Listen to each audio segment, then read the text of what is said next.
Chancellor, you're head of the National Security Council here. Clearly there are a lot of preparations being made for the battle for Mosul, so-called. Are the Kurdish Peshmerga going to participate in that?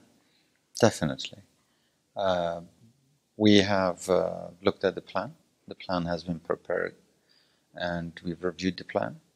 And definitely Peshmergas are going to participate. But of course there will be some limitations of how far they can go. What are those limitations? There are some geographical limitations that we don't want to go to the areas that will probably create some sensitivities. So, but basically on the plan, it's very clear how far the Peshmergas can go. There are sensitivities in Mosul because of the cultural and ethnic sectarian makeup of that city. True. One of those sensitivities is that the Shia militias from Iraq may be part of this battle plan. Mm-hmm. What assurances do you have that that won't be the case?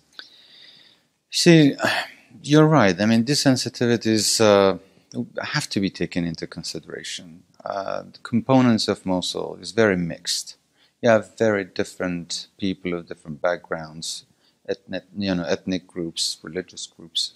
So you have to be considerate of how comfortable these people are going to be with the incoming liberating force. Some of the forces that are not well accepted by the local communities must not try to get into the city, basically to not irritate the population or to not push them to collaborate with ISIS. Do you believe them? I have no reason not to believe them. Has the Peshmerga been given the resources it needs to be an effective partner? We have always asked for more effective weapons and resources to the Peshmergas. Unfortunately, they haven't been given what they have asked for or what they have deserved, especially in terms of giving protecting gears to the Peshmergas or the kind of equipments that they needed to quickly defeat ISIS, kind of weapons that they needed. Unfortunately, they weren't there for the Peshmergas, but Peshmergas were very determined to fight and defeat ISIS. Of course they did, but it was at a heavy cost, and of course we had many casualties. Of course, with more adequate, better equipments, our casualties would have been much less, and I think the enemy would have been defeated much quicker. So do you feel used as Kurds? No.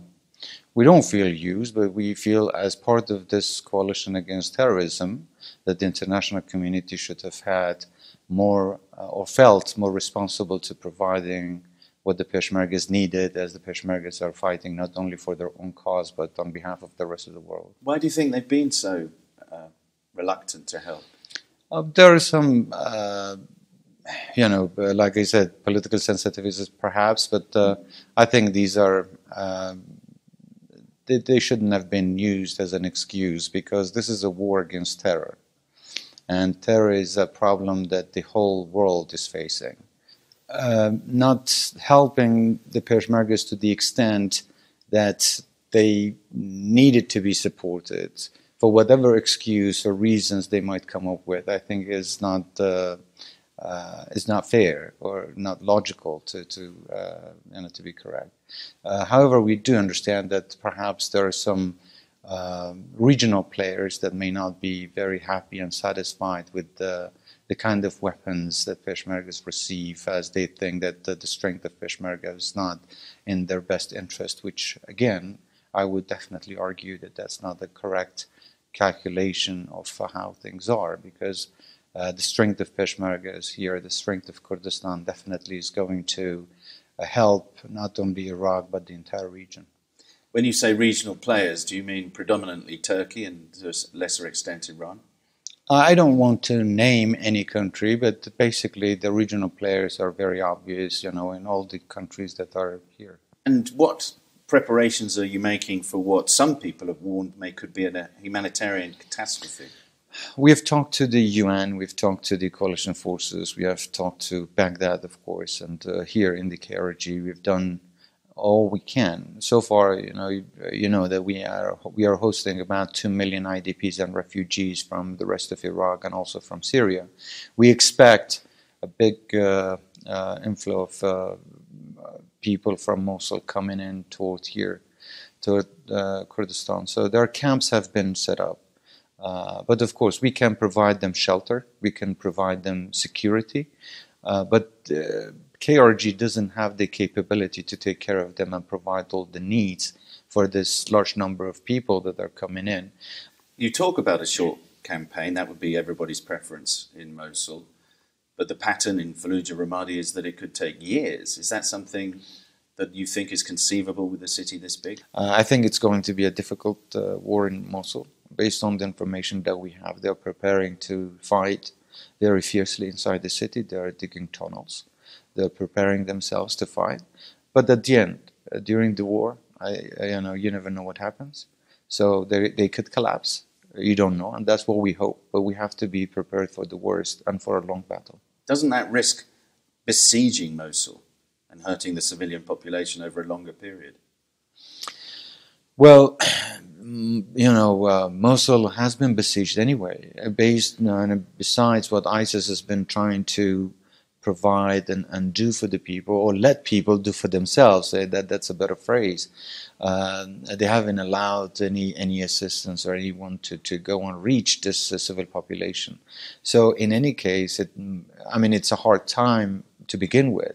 If we talk about where the Peshmerga, the KRG forces are now, they are beyond what used to be your frontier, if you like, with Iraq. Will you give that territory back that has been retaken? Like I said, let's be clear on this. We don't think that we have taken anyone's land. We have just reclaimed what has initially been ours. Now we have the chance to make it right. We've made it right, and we are going to defend it.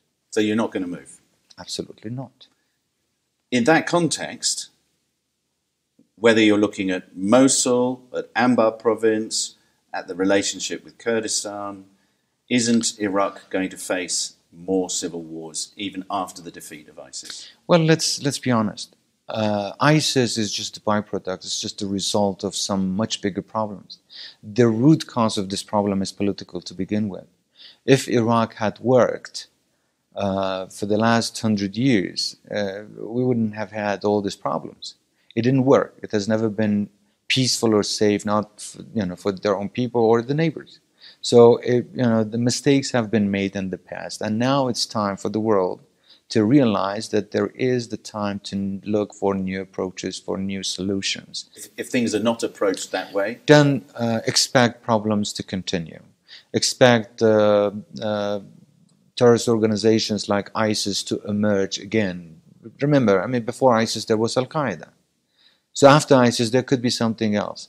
The root causes have to be addressed, and the real problems have to be solved in order to prevent the rise of these sort of extremist radicalist organizations.